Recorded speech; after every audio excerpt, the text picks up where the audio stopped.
On January 23, 2018, Martha and Chris Thomas lost their daughter Ella to suicide.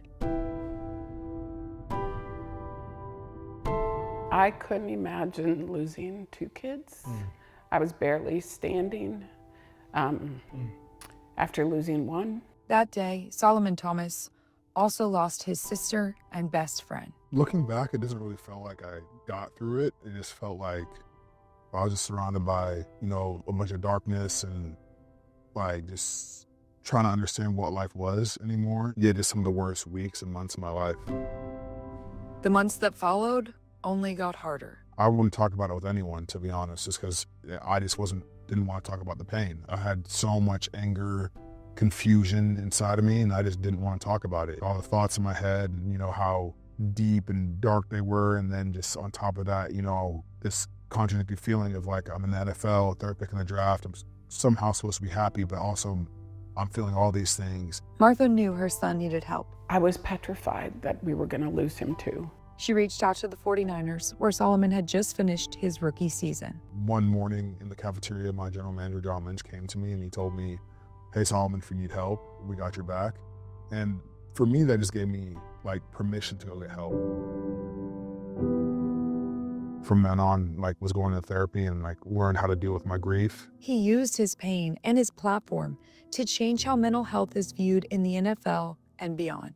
He dug into working with the defensive line and other mental health suicide prevention organizations, going out there sharing his story about, hey, I was down and out, so let me share my vulnerability so I can help others understand you can be vulnerable. It's okay to not be okay. But mental health wasn't a big conversation in the NFL at that time. That was definitely something I was really nervous about. 7, 8 years ago, it wasn't that big of a, it wasn't that acceptable to talk about. Like people still there's still a stigma around it, but there was even more of a stigma around it back then. Struggling in silence wouldn't fight that stigma.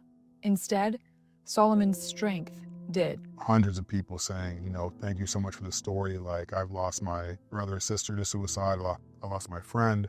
I lost my grandmother, and the stories on and on. But the ones that really hit me were the ones that said, your story helped me save my life. Solomon, Martha, and Chris might not ever know how many lives they saved by sharing their pain, but it's the one they couldn't that continues to drive them. When do you find yourself missing her the most? Sometimes in those big climaxes in life where, I'm supposed to be super happy, there was just a part of my heart that's missing out, I wish I could call Ella right now. For me, it would be going to the games. She was his biggest supporter.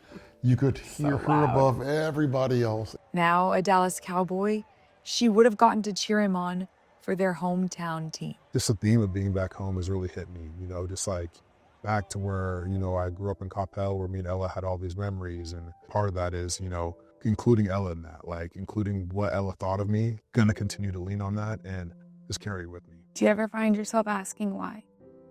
Yeah, definitely. Why has always been, it's always been a tough question. And it's always been hard to answer because there isn't an answer for it. I think that's one of the complicated things with suicide is we don't get that answer. Right. We don't get to figure out why. But we do get to answer how we respond. Yes. Your grief never leaves you, and it's something I carry with me every day. And that grief is love. I would rather feel the grief and feel the sadness so I can keep living for her and keep her name carrying on with me. Because, she meant the world to me, she always will.